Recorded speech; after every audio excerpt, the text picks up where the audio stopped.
कई केसेस में ये ऑर्डर आता है कि we expect from the high court to decide this case in such and such manner और प्रेफरेबली जो भी वो डायरेक्शन आती है, लेकिन कभी डायरेक्शन नहीं हुई।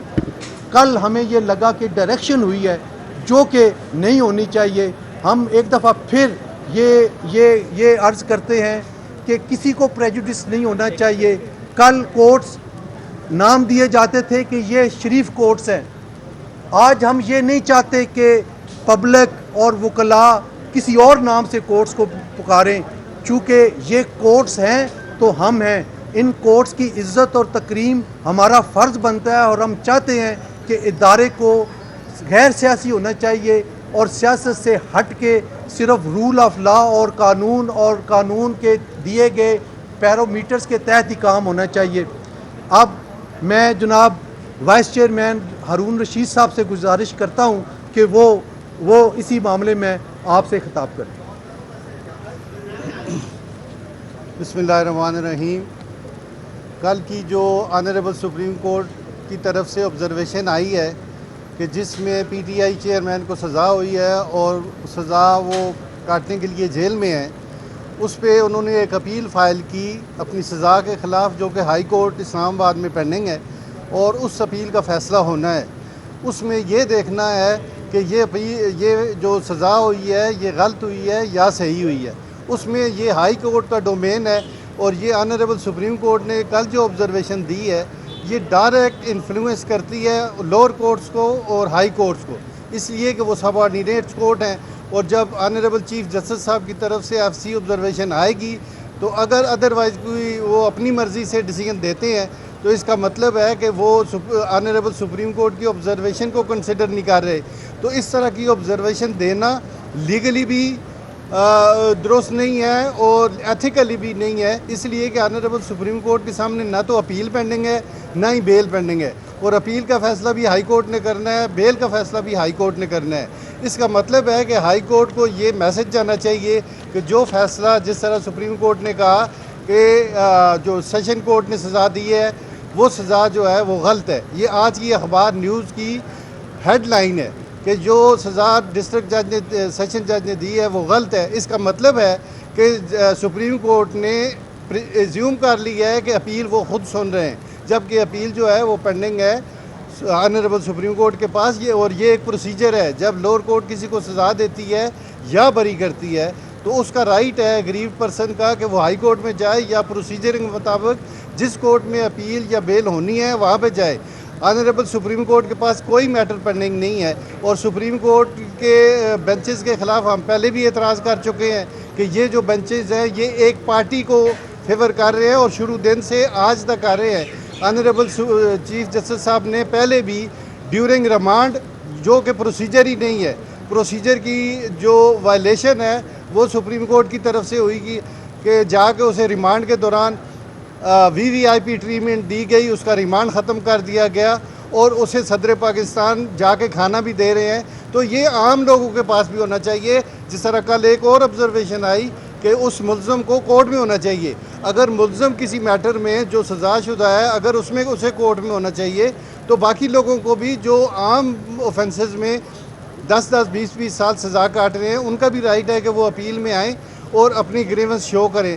तो इस तरह मेरे ख़्याल में किसी को डायरेक्टली फेवर करना ये मनसब के ख़िलाफ़ है और ऑनरेबल सुप्रीम कोर्ट को अपने मनसब का ख्याल करना चाहिए और ये पब्लिक में ये मैसेज जाना चाहिए कि ऑनरेबल सुप्रीम कोर्ट जो है वो हक और सच पर फैसले कर रही है और कोई ऐसी ऑब्जर्वेशन ना दें और गैर मुतलका कोई ऐसा हुक्म ना करें जिसको जनरली और लीगल फ्रेटर्निटी में महसूस किया जाए और ये डायरेक्टली महसूस किया जाए कि ये अगेंस्ट द लॉ है और अगेंस्ट द एथिक्स।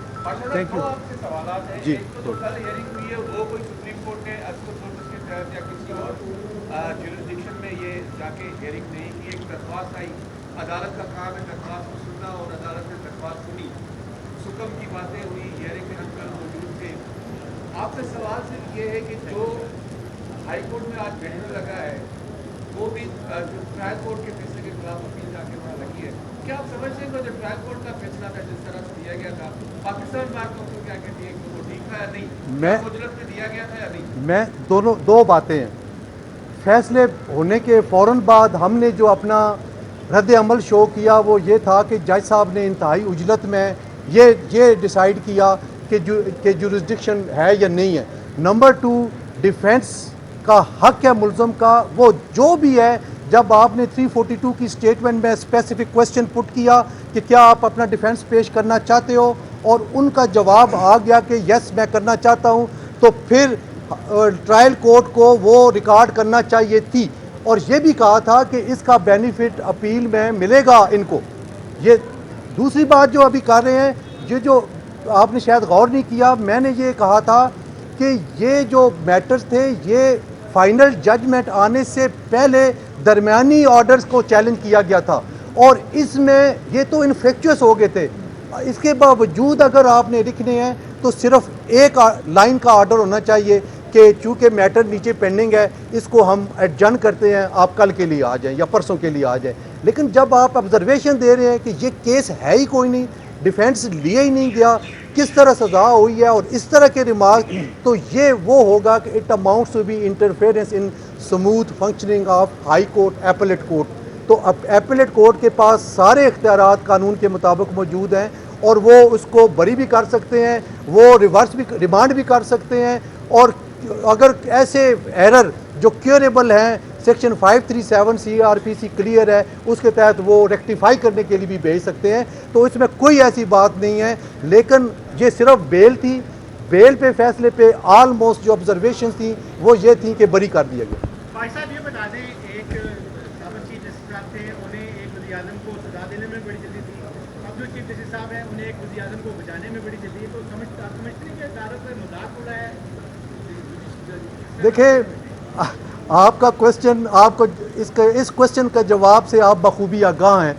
हम तो इसलिए नहीं जो बात मैं कर रहा हूँ, देखिए हम आज क्यों आए हैं, आपको तकलीफ़ क्यों दी है, सिर्फ हम इसलिए हाज़िर हुए हैं कि हम इस इदारे की वजह से हम यहाँ मौजूद हैं।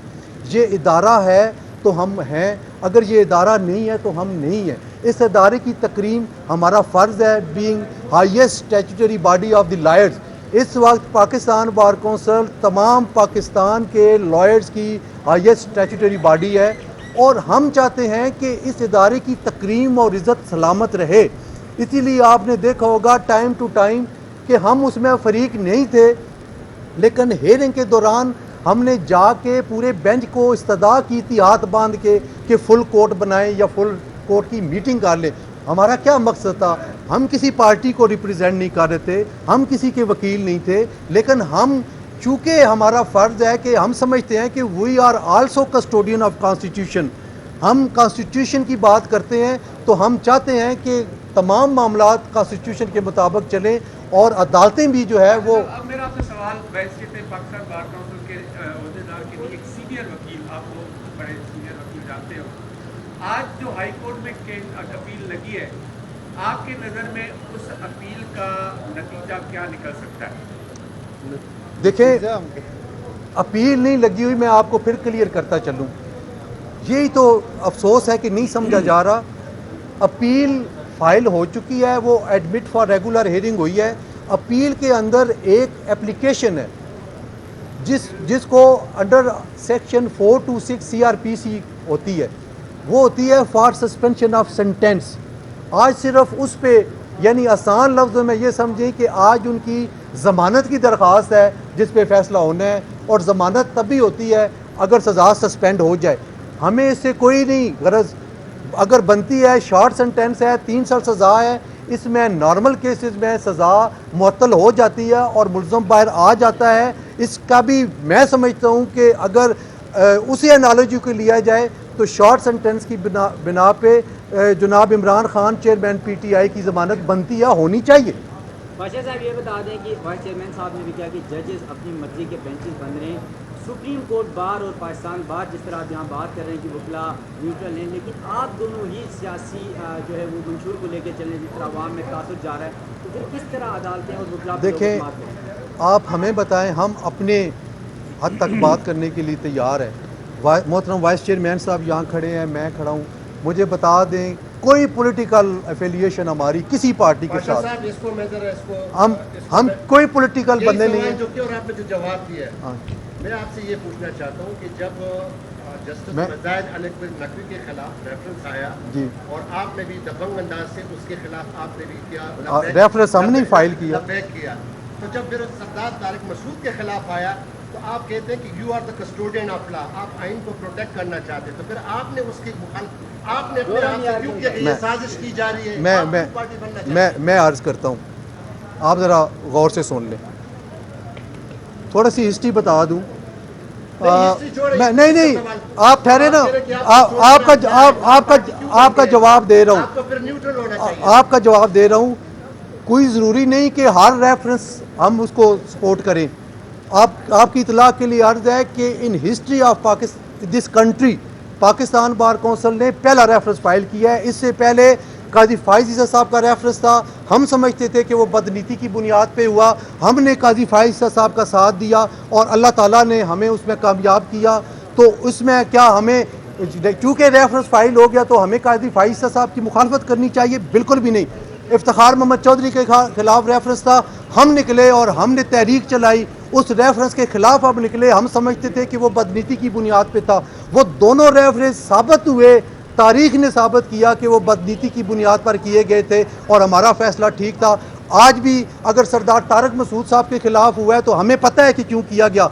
आपको नहीं याद, एक खत पहले लिखा गया ऑनरेबल जज मिस्टर जस्टिस बज़ैर अली अकबर नकवी साहब की जानब से, जिसमें मेलाइन किया गया सरदार तारिक मसूद साहब को, और उसकी वजह यह है कि वो 6 के 6 रेफरेंसेस उनको भेजे गए हैं स्क्रूटनी करने के लिए, और वो उन्होंने स्क्रूटनी करनी थी कि क्या ये मेंटेनेबल है या नहीं है। वो अभी उनके पास पेंडिंग है। तो हम ये समझते हैं कि ये उनको प्रेशराइज करने के लिए उनके खिलाफ ये रेफरेंस फरमाइशी किया गया है। हमारा रेफरेंस अल्हम्दुलिल्लाह कोई फरमाइशी नहीं था। हमने फैसला जो किया था वो तमाम, एक मिनट, तमाम पूरी बात सुन लेना, आपकी बात सुन लेना। पूरे हमने पाकिस्तान बार कौंसिल ने तमाम प्रोविंशियल बार कौंसिल और इस्लामाबाद बार कौंसिल को बुलाया, इकट्ठा किया और कलेक्टिव विजडम के तहत हमने फैसला किया और उसी के तहत 6 रेफरेंस फाइल हुए। उसमें ना हमारी ज़ाती कोई थी, ना ज़ाती कोई अनाथ था, ना कुछ, और वो 6 रेफरेंस अल्हम्दुलिल्लाह वो राइटली हम समझते हैं कि वो दायर किए गए। और इसको हमने इसलिए नेगेट किया कि ये वो उसी ख़त के तनाजुर में फ़ाइल किया गया जो ख़त मज़ार अली अकबर नकवी साहब जो जस्टिस हैं उन्होंने लिखा। तो मैं समझता हूँ कि हम ज़रूरी नहीं है कि हर उस रेफरेंस को सपोर्ट करें जो रेफरेंस दायर हो। बदनीति की बुनियाद पे भी रेफरेंस होते हैं और बदयांती की बुनियाद पे भी होते हैं। जो बदनीति के बुनियाद पे किया जाएगा, हम आज भी, पहले भी करते रहे हैं, आज भी कर रहे हैं और आइंदा भी हम उन जजेस के साथ खड़े होंगे जिनके खिलाफ रेफरेंस बदनीति की बुनियाद पे दायर किए जाएंगे। लेकिन जिनके खिलाफ जो रेफरेंस सही किए गए हैं, हम उस रेफरेंस के साथ होंगे, क्योंकि हम नहीं चाहते कि इस तरह की सूरत हाल डेवलप हो कि मुल्क में एक अनार्की की सूरत हाल हो। Thank you very much. बाखबर रहिए हर जगह हर वक्त बर वक्त। अभी सुनो न्यूज का यूट्यूब चैनल सब्सक्राइब करें और बेल आइकन पर क्लिक करें और जानिए मुल्की और गैर मुल्की हालात व वाक़यात यकीन के साथ।